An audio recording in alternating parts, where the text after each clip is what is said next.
Oh, sorry, we are live now. Are you okay? I can chop this bit. Hello, everybody, and welcome to the Wild Ginger Running YouTube channel, live broadcast and podcast. Today, we are speaking to former human rights lawyer, podiuming ultra runner, writer, coach, speaker, podcaster, yoga teacher, and mountain leader, Jen Scotney, about her first book, Running Through the Dark, which I have here and I've just been devouring. It came out last week. Delighted to see you, Jen. How are you doing today? I'm great. Thank you, Claire. It's so nice to see you. It's been too long. Yeah, it's been ages.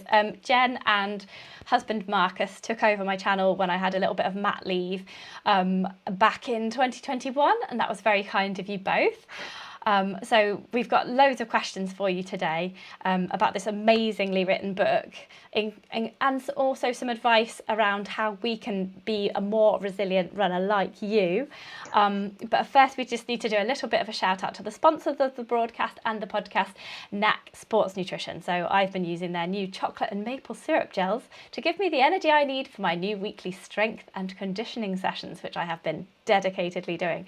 So if you want to try these gels and NAC's tasty energy bars, waffles, energy and recovery powders, use code WILDGINGERRUNNING for 15% off at uk.nac.com. So Jen, thank you so much for being here and congratulations on the book. How does it feel to add being an author to your long list of achievements that I just read out there? It's really odd. It's odd for a number of reasons. I think firstly, I didn't set out to write this book. I was trying to write a book about other people and other runners on the Pennine Way. And then I think the other reason it's weird is because I did actually finish writing it maybe like 2 years ago. And then there was a bit of a lull. Maybe you know this from your process, or maybe you have a bit more tighter deadlines. But I think Vertebra were just letting, for whatever reason, I had a bit of time to edit it, which I didn't really do anything. And so then it all started this year. And I suppose what's odd is to quite a lot of people, it's sort of new story, new information, new story about me. And for me, I guess it's quite old. I processed it. So that's quite strange, it all coming back. And I think if I hadn't written the book, then it probably would have been quite hard to remember how bad things were a few years ago. So yeah, that's probably why it's strange. Yeah, it must be strange for you because it's so brave of you to just reveal like basically everything about your life in this book. And I'm going to try not to give too much away to people because I know quite a few people watching, quite a few of my patrons who follow me have actually got the book and they can't wait to read it. The book's deeply personal, and right from the starting block, we deal with family tragedy, unimaginable grief just by page 4, and then another close family member passing away by page 11. It's so brave and courageous of you to share so much of yourself in the book throughout, not just that bit. But how hard was it to put that time of your life into words for the book? It must be quite a long time ago that you did that now. Yeah, it was a long time ago. I think it was easy, but I never thought anybody would read it. Yeah. I was supposed to be writing, as I said, about other people that had run the Pennine Way, which were mostly males. And I just wanted to collect the stories because I felt that they were going to get lost into the time. So I was on a photo shoot with the publishers and just said, I want to run the Pennine Way and I'm really interested in those that have run it before me. This was kind of quite a few years ago. So before the likes of Damien Hall and John Kelly and at the time there weren't any women that had run it outside of the spine race. So That's what I was supposed to be writing about. And then as you can see from the book, things didn't go to plan and I went through a really dark time and I just kept writing, not all the time because I was too ill at times or just it wasn't a priority, but there were times when I wrote and that was because it just helped me process what was going on and also just was a place that I could talk about things that I wasn't saying out loud, and a lot of what I went through was hidden for various reasons. And so I never thought that anybody would read it or see it. And that's what made it easy. I think if I'd known they were going to publish that, I honestly just thought the publishers would go, no, thanks. Really sorry what you've been through, but we want the runners. Yeah. And So that's, yeah, so it's really odd when people are saying like, oh, it's really brave of you to put this out, and it didn't feel brave writing it because I never thought that anyone would see it. Yeah. And how does it feel now that everyone can see it? Does it feel like a cathartic experience, or is it like, oh no, now everyone's read my diary sort of thing? There's been some moments of that. I think I got the benefit from writing it. So by the time the publishers wanted it and said that it was going to come out, and I just sort of handed it over to them for the process, because I felt like what I needed from the book I'd already got. I'd written it, I'd got through that time, and for a lot of the things in it, I felt like I'd moved on as well. And it's been odd. I suppose the first weekend when the pre-orders went out, so if you'd ordered it from Vertebra, they went out a bit earlier, and I just had this weekend where quite a lot, well, my friends were reading it from various walks of life, from running, but also from like childhood and school and uni and places, and were just simultaneously texting me about things in the book, either funny stuff or really sad stuff, or I can't believe I didn't know this was happening. And so that was really odd. And then also it's strange getting I've got some amazing messages, really, really lovely messages from strangers, and there is a point of me that thinks, why are people really interested in my messy little life? I just think the entire book for me was really refreshing. Like, you end up, oh no, I won't spoil it, but you have a big goal, and you know, things get put aside on the way, that like, things get sidetracked and other things happen. And it's just refreshing to me that it's not just one of those books about, oh, I did this thing and it was really successful. It was just, and also it's like, it really just shows that what you see on Instagram, like I follow you on Instagram, I knew that you had some issues with fatigue, but I just didn't realise quite how bad it was. And it's just it's refreshing in a bad way to know that everybody goes through a load of beep in their lives, but yet they can project this wonderful, happy, beautiful person on Instagram, and you just feel less alone when you, because everyone has times like that. I think everyone has times like that. And it's just, I think it's brave to let it out there, and it's really refreshing. It's a very different book from what you'd usually read. Yeah, and I think that's probably going back to me thinking they'll never publish it, was because I just thought this isn't a neat, happily packaged book in terms of, I mean, spoiler, it's not like, it's not that I don't go off and climb Everest or do my amazing goal or do another amazing goal in that sense. And I just felt like the books that I was seeing out there, maybe I wasn't reading loads just for my own kind of perspective, and it's miserable reading about other people running when I couldn't at the time, so I couldn't run. But I did feel like it wasn't going to be published because it was messy. And so that's why I sort of, when I kind of got to the conclusion that I did in the book, I wrote that last chapter just as a way of just drawing a line, because I just thought this could go on for years.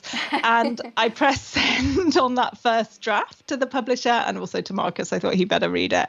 And so I hope there's going to be other books that are similarly not quite as, just about the big achievements and a bit more about the stuff behind it.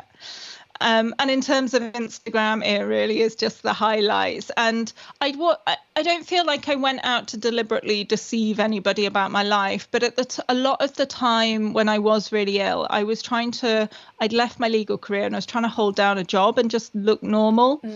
So there was definitely keeping some of it off there. I think also for people with chronic illness, particularly I had chronic fatigue, I think it's just kind of a lack of understanding from people that haven't been in that place of losing their health, just how kind of never ending it is. So I might put about my fatigue and everyone just expected me to be better a few weeks later. And also I found that if I did talk about my illness too much on social media, I would get a lot of unsolicited advice, and I didn't really have the energy to cope with that. But as you'll see at parts of the book, that actually there was a piece of unsolicited advice that actually became very key to what was wrong with me. So, a few reasons that that, and also it doesn't make for pretty pictures if I'm just lying crying in my bed, which I was doing for a lot of it. I know, but it's just so sad, because I just felt reading the book that you were alone, and I just thought, oh, she could just do with a big hug and just, to cry and cry for a long time and have some rest and, have a place of sanctuary. But it sounds like you've come through it and you've found your own place of sanctuary, and that you're getting through, and that's nice to hear. Yeah, it's so hard being in that position. Like, for a start, I was in so much pain that if you'd have hugged me, it would have really hurt. Oh, no. And there's this kind of, I don't know what, the only thing that I wanted was somebody to make me better. And you couldn't do that. The doctors couldn't do that. Like, nobody could. And when I was in that place, it was, nothing could help other than getting better. And I think that was one of the reasons why I didn't reach out. Like, I remember there was a time where I was bedbound, and I did consider, like, one of my good friends asking him to just come and sit on my bed, like, just be next to me, but don't talk. And I can't open the curtains because the light's really hurting. But it just felt a bit weird, and my house was a mess, and but there just wasn't much that I felt like other people could do in that situation. Yeah. Well, it's given you a great outlook on the mountains, at least. You've got a really great way of describing the landscape they're running through. I noticed throughout the book there was these little sort of gems of description, and I just want to share some. It doesn't reveal too much about the book, but hopefully it will just make people even more eager to buy it. So at one point you talk about tufts of grass. They morphed into huge blonde-haired heads, accompanying me on my seamlessly endless journey. And then there's another one here that I just had to take from page 46. And something, don't focus on, everything you have to do today, but focus on something in the present, like your breath, the way the exhaled breath curls and disappears into the night like smoke from a candle, the gritstone looking like it's covered in glitter in the light of the head torch, and the first signs of frost clinging to the tufts of grass. You like the word tufts, so do I. Even in the narrow beam of light, there was beauty.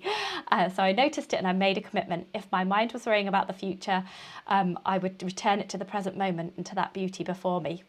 It's really beautiful writing. What do you love most about the writing process in that regard? It's really hard to see it objectively. Like, people say it's well written, like, this was honestly like the first bit of writing that I'd done in that sense. I maybe wrote a few running blogs. That was like literally it. Otherwise, I did 14 years of just very dry legal drafting. It was bursting out of you then. It was waiting. I really enjoyed it. And also, I suppose, writing this book, I had to undo quite a few stories that I had about writing. So if you'd have told me that I was going to write a book, I would have imagined me sat at probably a typewriter in some lovely little mountain cabin or something. But it would be very tortured, and like every sentence would have been agonized over. And I was expecting that, and I was expecting the editing process to be very similar in that, no, I would get it back with all these red lines through whole chapters saying rewrite this, take this out. And actually what I found was that this sort of just flowed out of me, and it was definitely a book that I was destined to write. And I think the bits that were challenging were what the original book was supposed to be. So I had done interviews with Pennine Way record holders, so I'd gone to Joss Naylor's house and interviewed him. I'd spoken to Mike Hartley. I'd started, and then what I found was I really struggled to put their story into words. I think, again, that like legal drafting and being so precise and not wanting to misrepresent a single word that they said, I found that they were the really difficult bits, and in the end they didn't make it into the final book. So that's but where it was just talking about me and what I was thinking, and I was writing it in chunks, so I tend to kind of do it fairly recently in terms of things that had happened. So I could remember, like, even when you were reading that bit, it's really weird having people read it back to me, but I know exactly where I was on Baslow Edge when I was thinking that. Wow. So Yeah, for me, the writing, it was very cathartic. It was very enjoyable and not at all how I imagine writing a book would be. And I'm sure that it won't be so easy for any of the others that I want to do. Oh, wow, you've got more plans. We'll come to that at the end. Yeah, then. But don't worry, they're not personal memoirs, although I said that about this one. So. Well, you can only really write one, and then you've got to probably wait another 30 years before you've got enough stuff for the next one, haven't you? So we'll expect another one. Yeah, actually, I don't want anything else. Can I just not have the drama and anything that's book worthy? Yeah. Yeah, fingers crossed.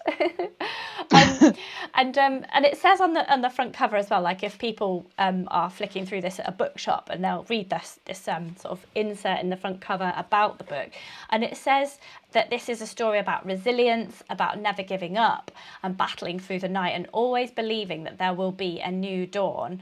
And as we touched on just earlier in the conversation, many people have moments where you do doubt that things will ever be better again. Those rock bottom moments that you've described here in the book where you feel like people will be better off without you.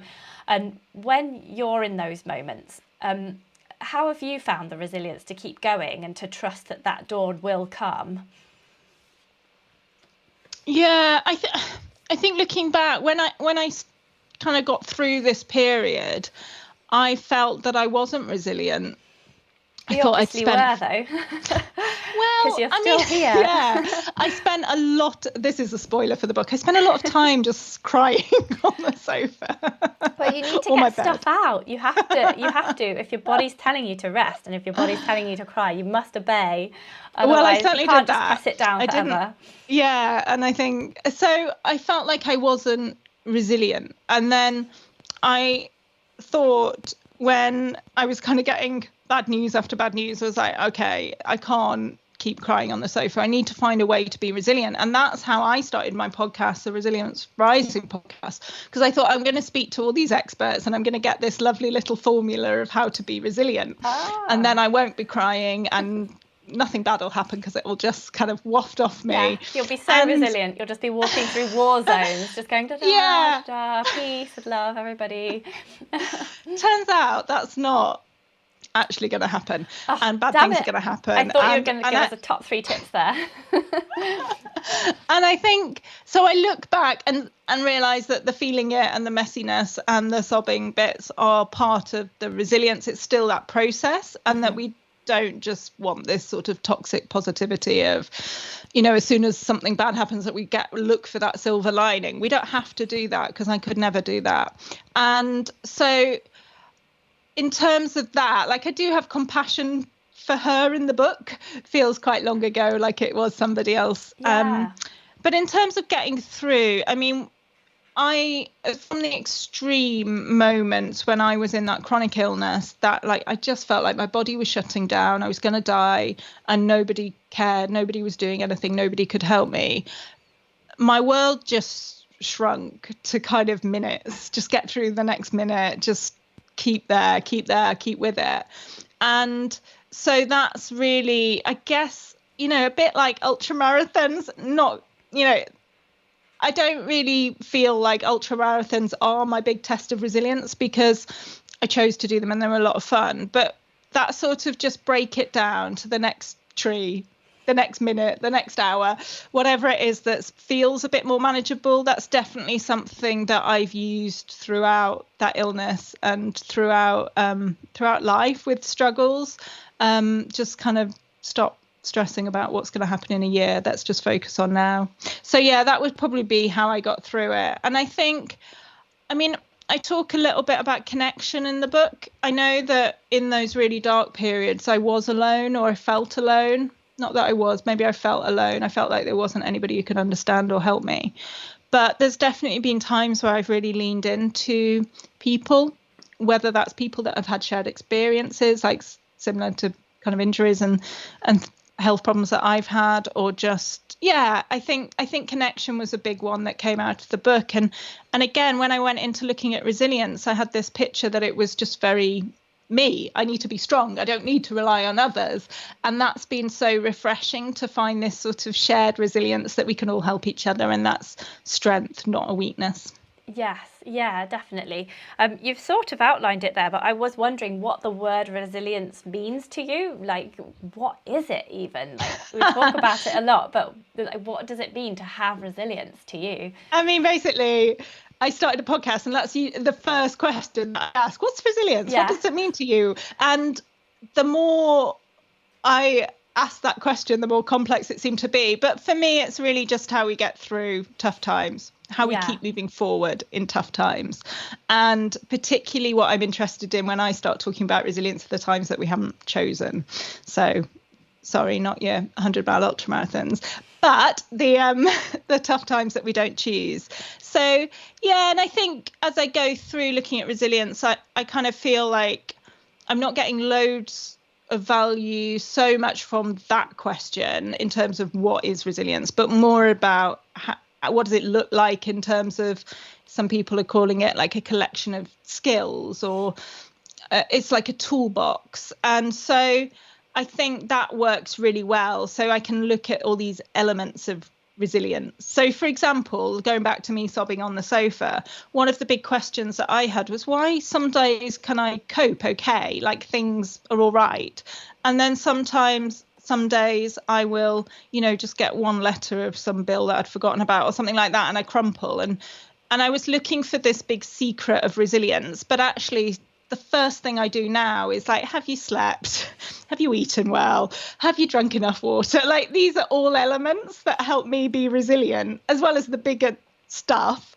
But yeah, so it's, the more I talk about it, I did wonder when I started, is this just going to be a few episodes and then I'm sorted? But I find that everybody's got some story about resilience, different take. So that's why it's become quite a fascinating subject for me.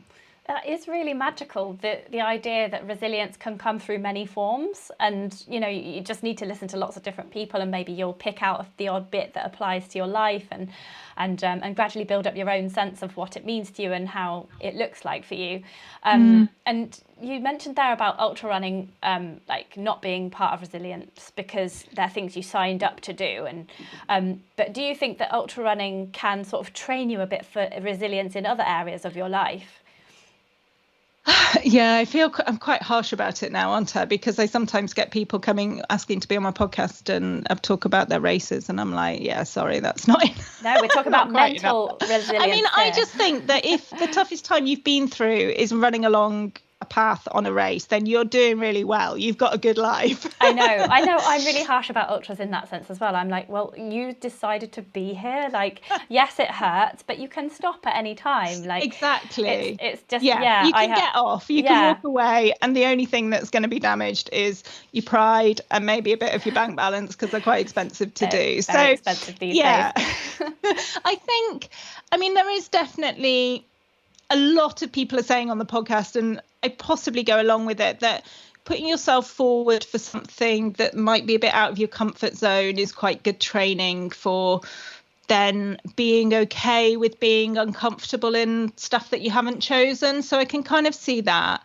And looking back, I got so much confidence, self-worth. I got so much from ultra running that it would be a bit dismissive of me to say, oh no, it was completely pointless. You're just running along a path. Yeah. So there's definitely bits. I think for me, what maybe kind of, we've talked about the chronic illness in the book, and that might not be something that people resonate with. But in terms of runners reading this book, you'll get a sense of how much, like I was saying, my confidence, self-worth, but a lot of my identity was tied up with running.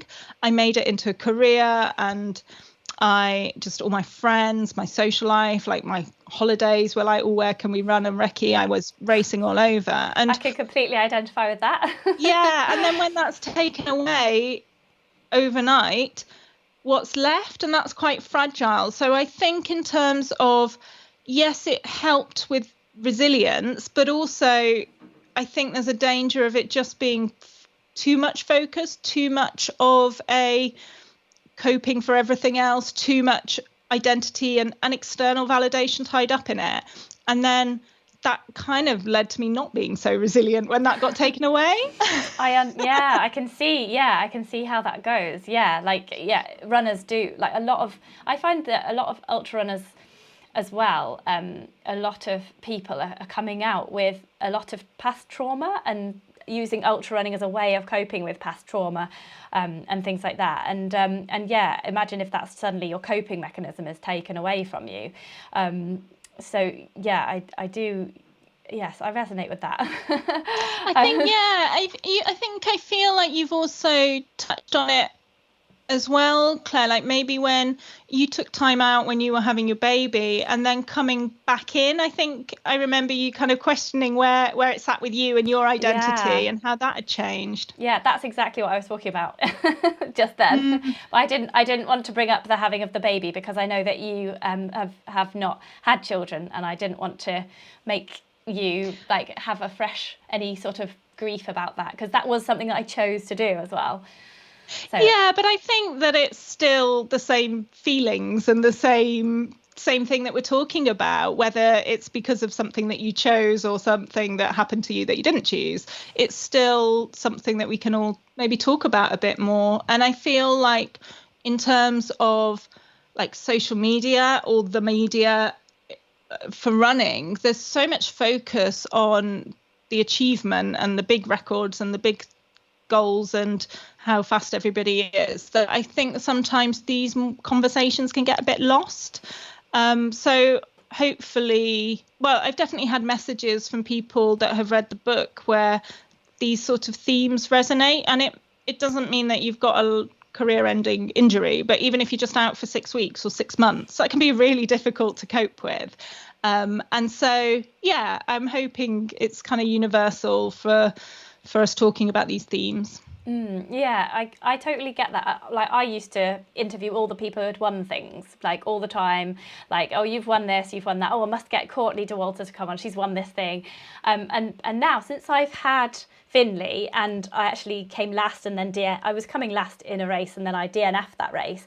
I just suddenly thought, hang on a minute, there must be loads of people who have come last in races. So I'm now doing a series called Last Place and Proud of It, where we just celebrate people actually completing stuff, or even not completing stuff, because I just think it's important to talk to those people as well. And I am actually just randomly, I'm starting to be contacted now with people with chronic illnesses and disabilities, like having a stoma and things like that. And so after we've chatted, talked about the ME side of your of what went on with you, there's other people. There's a lady who is going to talk about having fibromyalgia, and then there's a man with a stoma bag who's an ultra runner, and just all these people overcoming different types of things to still carry on with what they enjoy. So I think there's going to be a shift in what we see as success in ultra running and life. That would be great. Thank you for your work on this, Claire, shining a light on people that, it is about overcoming and your own. And I think running, it's so hard to take away that comparison. I mean, from the fast ones at the front, I mean, we're all on the same result sheet in black and white. Here's your time, here's your position. And it always felt like there were times where I went into races and I was just exhausted and struggling with my health. Not kind of in the ME, but just more on the stress and work, and I hadn't had a day off work. And you're just like, none of this comes up on the results table, like not as a justification, but more like just so that we all know. I don't know, it's so hard not to compare with Strava, with times, with pace, everything. Yeah. And so I think, having that, letting people just go away from the comparison, just think about our own personal journey and why we're doing it, and the fun and what the joy. I think sometimes it does take away the joy, doesn't it? Definitely. Yeah, I was reading about when you were on the podium and then not on the podium and then on the podium again on the Challenger, Spine Challenger, and it was your first 100 miler, and I was just like, wow, she's A, doing 100 miles, and B, now she's berating herself for falling off the podium. I was like, you are really hard on yourself throughout the book. I was just like, she is really hard on herself. It's like how I used to be before loads of therapy. So it's like you're really hard on yourself. And I was just thinking, to me, like reading the book and like just learning all about your fiercely passionate and dedicated approach to work and the pressure you put yourself on to achieve in all spheres of your life, like your grief from the loss of like close family members, there was restriction of food, there was bullying at school, and then in adult relationships as well. And it to me, it seems impossible that you would not get extreme fatigue from coping with all that. Yeah, I mean, there was a lot going on in terms of my body, and I don't put my fatigue down to running, because there was like years where I didn't run and I didn't get any better and things. But I definitely think that I saw it as a coach as well. There's this kind of, we find running and it's joyful and it's amazing, and then we do races and we're just so happy we've done the race, we're not even looking at the results, and then somewhere along the line we start putting pressure on ourselves and taking it a bit more seriously. I'm not saying everybody, but it's definitely something that I saw. And I think that it was tied up to a lot of, it's just this fear of not being good enough, this perfectionism, this I have to be perfect so nobody can criticize me, nobody can not love me. And it was like really tied up in a lot of other issues around my work and personal life as well. And I'm able to get out now. You can see me out on the mountains. I moved to Scotland, and take away the kind of racing, and it's just back to the joy. I mean, yeah, I have time. I really miss running, and I'm limited by pain, but it's just getting out for the joy of it. And I somewhere along the way missed that a little bit when I was running. I mean, I always did enjoy it, so I don't really sign up to the suffering in ultra marathons, but definitely the pressure and the stress that I put on myself, I did sign up for that and then regret it. Yeah, but it's just the kind of person you are. You're really dedicated and you really care. Like, I totally understand it.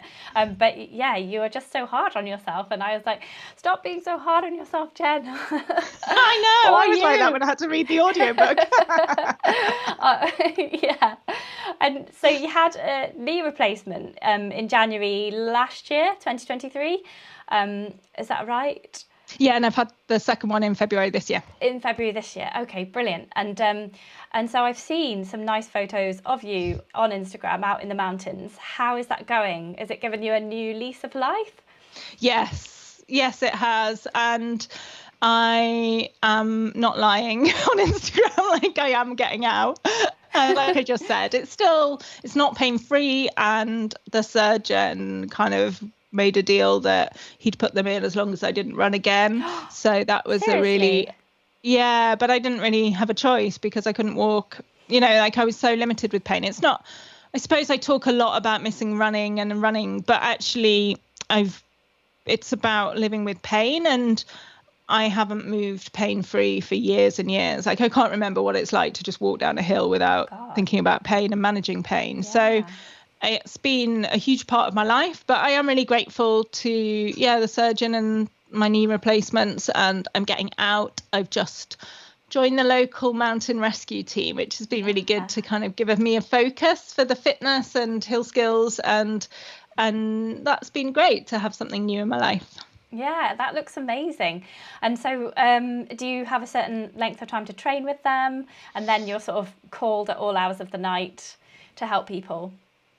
Yes, I think it's probably going to be about a year for us all. So lots to go on. And so, I was up in Glencoe. So I moved to the Scottish Highlands. And one of the reasons for that was just a fresh start. I was been in the Peak District for about 14 years, which is where I'm from. And then I moved out when I was going to uni and working, but then moved back. And I just felt like there's so many memories tied up, all my running, like you were saying, like that scene up on Baslow Edge. And it was just quite sad to look up at where I used to run. And I was just ready for a fresh start. So moved up to Scotland, and got lots of different things going on. Awesome. And how is Sherlock the Beagle? I shut him out because he can be. Well, when we did your interviews on your channel, he was just snoring the whole time. Oh, bless him. So, I mean, he's lazy, but enjoys Scotland. Yeah, he's a good role model, getting his rest in. So we've got some quick fire questions for you, just to jazz it up. I ask everybody the same ones this year. So are you ready for a few quick fire questions? Ready as I'll ever be, Claire. Okay. Morning run. Oh, I mean, morning walk. Sorry. Started badly. Morning walk or evening walk? Morning. I love it. It clears my head. Yeah. Yes, I love morning as well. After a challenge, would you enjoy a wine or a beer? Beer in the bath. Excellent choice. Would you prefer a wild camp or a bunkhouse? Wild camp. Excellent. This question will be massively irrelevant to you. It's for the fell runners amongst people. Poles or cheat sticks? But I see on Instagram you've just been using poles to get up a hill. Poles are absolutely fine. You cannot tell somebody with 2 knee replacements that they are using cheat sticks. Exactly what I thought. Delete. Offensive. And map and compass or GPS watch? Oh, come on. I'm a mountain leader and navigation teacher. Of course I use GPS. I mean map and compass. Yep. I need to change these questions for you. Okay, this is a good one though. Taylor Swift or Slipknot? Oh, well, kind of neither, but Taylor Swift. I'm thinking of... Yeah, no, I don't want to be doing anything to Slipknot. Yeah, neither. What's your favourite music to sort of go into the mountains with? I still do listen to my running playlist when I'm out. I've been doing these like brisk walks where, so I'll go out with Sherlock, nice and quiet, and we go as slow as possible, and that's when I clear my head. But then sometimes I'll go on, get my little running routine, but they're just kind of fast walks to just try and build up some fitness. But yeah, it's all music that I used to dance in clubs to. Sure. And I've always found that funny, like even when I was doing those races overnight, so that first bit that you said about the tufts of grass coming into people, I was hallucinating on the coast to coast at that point. And I remember this time where this pumping dance music came on and in the middle of the night, and you think, I used to be up all night dancing to this, and now I'm running to it. Yeah. And it's incredible, isn't it? Like I used to come home at like 5 a.m. sometimes in London, like on nights out with friends. And now I'm up at 5 a.m. with a toddler. And I fell asleep at 8 o'clock last night after I'd put him to sleep. Yep. So, and then the next quick fire question is a really ridiculous question for you. It's cats or dogs? Dogs. So easy. Dogs. Sherlock all the way. And then this one's pretty easy as well, actually. Glass half full or glass half empty? Depends what day. Yeah. Have I slept? Have I had enough green vegetables? I mean, you'd think from the book, I spent a lot of time moaning and sobbing on the sofa, so that would be glass half empty. But I hope I'm finding it a bit more full now. Yeah, well, I think just to still be here, that you must have found it half full for most of the time. So just before we go, I've got to just do a little shout out to NAC, and then we'll just come to you, Jen, for where people can buy the book and how to follow you in that. So thank you to NAC Sports Nutrition. You'll definitely want to eat some of their gels, bars, waffles and drink powders once you've read Jen's book, because it will inspire you to just get the most out of life. So use Wild Ginger Running for 15% off at uk.nac.com. So how can people find the book, Jen? How can they follow you? Tell us all your socials and your website stuff. It's all under Jen Scotney. So just, at Jen Scotney on Instagram is probably the best place to follow me. And the book is out now as of last Thursday. So in all good bookshops. And Marcus found it in a Waterstones and had to do the cheesy picture and put it out on the shelf and things. So, awesome. But it's out with Vertebrate Publishing as well. Amazing. Well, thank you so much, Jen. Really appreciate your time today. It's been lovely chatting with you. And I hope that this episode inspires loads of people to buy the book, read the book, share it with their friends, and inspire them to just get the most out of life and just enjoy the fact that you have taken the courage to write this, and people can really resonate with it. It's absolutely fantastic, and it'll be on my bookshelf for lending out now. Oh, thank you, Claire. Lovely to see you, and bye everybody.